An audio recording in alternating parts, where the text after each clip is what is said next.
നമസ്കാരം. ഹമാസുമായുള്ള വെടിനിർത്തൽ ചർച്ച ചെയ്യുന്നതിനായി ഇസ്രായേലിൻ്റെ സെക്യൂരിറ്റി ക്യാബിനറ്റ് യോഗം ഇന്ന് ചേരും. മന്ത്രിസഭയുടെ സമ്പൂർണ്ണ യോഗം നാളെയാണ് ചേരുന്നത്. ദോഹയിൽ ഇത് സംബന്ധിച്ച ചർച്ചകൾക്കായി പോയിരുന്ന മന്ത്രിസഭയിലെ പ്രമുഖരെല്ലാം മടങ്ങിയെത്തുന്നതിന് വേണ്ടിയാണ് മന്ത്രിസഭാ യോഗം ഇന്നത്തേക്ക് മാറ്റിയത് എന്നാണ് കരുതപ്പെടുന്നത്. മാത്രമല്ല, കഴിഞ്ഞ ദിവസം ഇസ്രായേൽ പ്രധാനമന്ത്രി ബെഞ്ചമിൻ നെതന്യാഹു ഹമാസിൻ്റെ ചില നിലപാടുകളോട് ശക്തമായ വിയോജിപ്പ് പ്രകടിപ്പിച്ചിരുന്നു. അവസാന നിമിഷം അവർ ചില മാറ്റങ്ങൾ വരുത്താൻ ശ്രമിച്ചതായി നെതന്യാഹു ആരോപിക്കുകയും ചെയ്തിരുന്നു.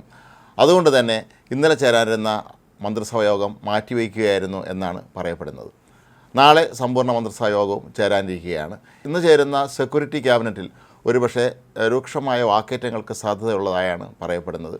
ഇതിൻ്റെ പ്രധാന കാരണങ്ങളിലൊന്ന്, ഇസ്രായേൽ ഇപ്പോൾ ഭരിക്കുന്നത് ഒരു കൂട്ടുമുന്നണി മന്ത്രിസഭയാണ്. ഈ മുന്നണിയിലെ ചില മന്ത്രിമാർക്ക് ഇപ്പോൾ ഏർപ്പെട്ടിട്ടുള്ള വെടിനിർത്തൽ കരാറുമായി യോജിപ്പില്ല എന്നാണ് പറയപ്പെടുന്നത്. അതുകൊണ്ട് തന്നെ അവർ ഒരുപക്ഷെ ശക്തമായ പ്രതിഷേധം ഉയർത്താനുള്ള സാധ്യതയുണ്ട്. അങ്ങനെയാണെങ്കിൽ ഇക്കാര്യത്തിലൊരു തീരുമാനം ഉണ്ടാക്കുന്നതിന് വേണ്ടി മന്ത്രിസഭയ്ക്കുള്ളിൽ തന്നെ ഒരു വോട്ടെടുപ്പ് വേണ്ടി വന്നേക്കും എന്നാണ് കരുതപ്പെടുന്നത്.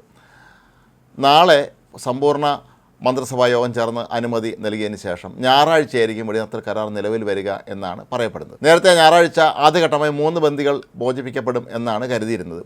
അതുകൊണ്ട് തന്നെ ഇവരുടെ മോചനം തിങ്കളാഴ്ചയിലേക്ക് മാറും എന്നാണ് ഇപ്പോൾ ഏറ്റവും അവസാനമായി ലഭിക്കുന്ന വിവരം.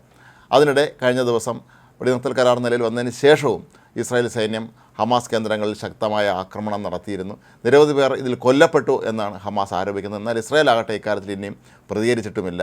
അമേരിക്കൻ പ്രസിഡൻ്റായി ഡൊണാൾഡ് ട്രംപ് ചുമതലയേൽക്കാൻ ദിവസങ്ങൾ മാത്രം ബാക്കി നിൽക്കുമ്പോഴാണ് ഇപ്പോൾ അടിയന്തരമായി ഇത്തരത്തിലുള്ള ഒരു വെടിനിർത്തൽ കരാർ നിലവിൽ വരുന്നത്. നേരത്തെ പലതവണ ഡൊണാൾഡ് ട്രംപ് വെടിനിർത്തൽ കരാർ അടിയന്തരമായി നിലവിൽ വരണമെന്നും ബന്ദികളെ വിട്ടയക്കണമെന്നും ആവശ്യപ്പെട്ടിരുന്നു. അതല്ലെങ്കിൽ ഹമാസിനെ ഒരു പാഠം പഠിപ്പിക്കുമെന്ന് പലതവണ ഡൊണാൾഡ് ട്രംപ് പ്രഖ്യാപിച്ചിരുന്നു. കൂടാതെ അമേരിക്കയിലെ നിലവിലുള്ള ജോ ബൈഡൻ ഭരണകൂടവും അവരുടെ അധികാരം ഒഴിയുന്നതിന് മുമ്പ് ഇക്കാര്യത്തിൽ ഒരു മികച്ച തീരുമാനം ഉണ്ടാകണമെന്ന് ആഗ്രഹിച്ചിരുന്നു. അതിൻ്റെ ഭാഗമായി ജേക്ക് സള്ളിവൻ ഉൾപ്പെടെയുള്ള തൻ്റെ ഏറ്റവും വിശ്വസ്തരെ പ്രസിഡന്റ് ജോ ബൈഡൻ പല തവണയാണ് മധ്യപൂർവേഷ്യൻ രാജ്യങ്ങളിലേക്ക് അയച്ചിരുന്നതും ഖത്തറും ഈജിപ്തുമായെല്ലാം തന്നെ അമേരിക്ക വിവിധ തലങ്ങളിൽ ചർച്ച നടത്തി ഇക്കാര്യത്തിലൊരു അന്തിമ തീരുമാനം ഉണ്ടാക്കാനൊക്കെ തന്നെ ശ്രമിച്ചതും താനൊരു ദുർബലനായ ഭരണാധികാരിയാണ് എന്നുള്ള തൻ്റെ പ്രതിച്ഛായ മാറ്റാൻ ജോ ബൈഡൻ ശക്തമായ തോതിൽ തന്നെയാണ് ഇക്കാര്യത്തിൽ ശ്രമം നടത്തിയിരുന്നത്. അതുകൊണ്ട് തന്നെ ഇതിനെല്ലാം അടിയന്തരമായി പരിഹാരം ഉണ്ടാകുമെന്ന് തന്നെയാണ് കരുതപ്പെടുന്നത്. കൂടാതെ ഡൊണാൾഡ് ട്രംപ് സത്യപ്രതിജ്ഞതിന് പിന്നാലെ തന്നെ ഇസ്രായേൽ പ്രധാനമന്ത്രി ബെഞ്ചമിൻ നെതന്യാഹു അമേരിക്ക സന്ദർശിക്കുന്നുണ്ട്. അദ്ദേഹം ഡൊണാൾഡ് ട്രംപുമായി ഭീകര സംഘടനകളെ നേരിടുന്നതും അതുപോലെ ഇറാൻ്റെ നിലപാടും സംബന്ധിച്ച കാര്യങ്ങളൊക്കെ തന്നെ വളരെ വിശദമായി ചർച്ച ചെയ്യും എന്നാണ് കരുതപ്പെടുന്നത്. കഴിഞ്ഞ ദിവസം ഇറാൻ തങ്ങൾ ഡൊണാൾഡ് ട്രംപിനെ വധിക്കാൻ ശ്രമിച്ചതിന് പിന്നിലുള്ളവരല്ല എന്ന് ആവർത്തിച്ച് പ്രഖ്യാപിച്ചത് ഒരുപക്ഷെ ട്രംപിനെ ഭയന്നുകൊണ്ട് തന്നെയാണ് എന്നുള്ളതും 100% ഉറപ്പാണ്. ട്രംപ് തിരഞ്ഞെടുപ്പ് പ്രചാരണ വേളയിൽ തന്നെ പറഞ്ഞിരുന്നു ഇറാനെ ഒരു പാഠം പഠിപ്പിക്കുമെന്ന്. പിന്നീട് തിരഞ്ഞെടുപ്പ് വിജയിച്ചതിന് ശേഷം അദ്ദേഹം പറഞ്ഞത് താൻ പ്രസിഡൻ്റായി ചുമതല ഏറ്റെടുത്തു കഴിഞ്ഞാൽ ആദ്യം ചെയ്യുന്ന കാര്യങ്ങളിലൊന്ന് ഇറാൻ്റെ ആണവ സംവിധാനങ്ങളെ മുഴുവൻ തകർക്കുക എന്നുള്ളതായിരിക്കുമെന്നാണ്. അങ്ങനെ നോക്കുമ്പോൾ ഇറാനും ഇറാൻ സഹായിക്കുന്ന തീവ്രവാദ സംഘടനകളൊക്കെ തന്നെ ഇപ്പോൾ വല്ലാത്ത ഭീതിയിലാണ്. ഡൊണാൾഡ് ട്രംപ് അധികാരത്തിൽ തിരിച്ചെത്തി കഴിഞ്ഞാൽ പിന്നെ അദ്ദേഹത്തിൻ്റെ പ്രധാന ലക്ഷ്യം തങ്ങൾ തന്നെ ആയിരിക്കുമെന്ന് അവർക്ക് നന്നായിട്ട് അറിയാം. അതുകൊണ്ട് തന്നെയാണ് ഇപ്പോൾ അടിയന്തരമായി ഇത്തരത്തിലുള്ള ഒരു വെടിനിർത്തൽ കരാറുമായി രംഗത്തെത്തിയിരിക്കുന്നത്. 33 പേരെ വിട്ടയക്കാനാണ് ഇപ്പോൾ തീരുമാനമായിരിക്കുന്നത്. ഘട്ടം ഘട്ടമായിട്ടായിരിക്കും ബന്ദികളെ മോചിപ്പിക്കുക. എന്നാൽ ഇപ്പോഴും ബന്ദികളുടെ പേരുവിവരങ്ങൾ സംബന്ധിച്ച സംശയങ്ങൾ നിലനിൽക്കുകയാണ്. കാരണം ഇവർ നൽകിയ പട്ടികയിലുള്ള പലരും ജീവിച്ചിരിപ്പുണ്ടോ എന്ന് സംശയം പ്രകടിപ്പിച്ചിരുന്നു പ്രധാനമന്ത്രി ബെഞ്ചമിൻ നെതന്യാഹു.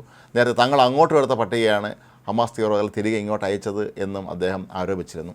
എന്തായാലും തിങ്കളാഴ്ച തന്നെ ആദ്യ 3 ബന്ദികൾ മോചിപ്പിക്കപ്പെടും എന്ന് തന്നെയാണ് പ്രതീക്ഷിക്കപ്പെടുന്നത്. അവരുടെ ബന്ധുക്കളൊക്കെ ഇപ്പോഴും അങ്ങേറ്റം ആകാംക്ഷയോടെയാണ് കാത്തിരിക്കുന്നത്. ഇപ്പം നെതന്യാഹുവിനെ സംബന്ധിച്ച് തൻ്റെ രാജ്യത്ത് നിന്ന് തട്ടിക്കൊണ്ട് ആളുകളെ സുരക്ഷിതരെ തിരികെ എത്തിക്കുക എന്നുള്ളത് അദ്ദേഹത്തിൻ്റെയും കൂടി ഒരു കടമയായി മാറിയിരിക്കുകയാണ്.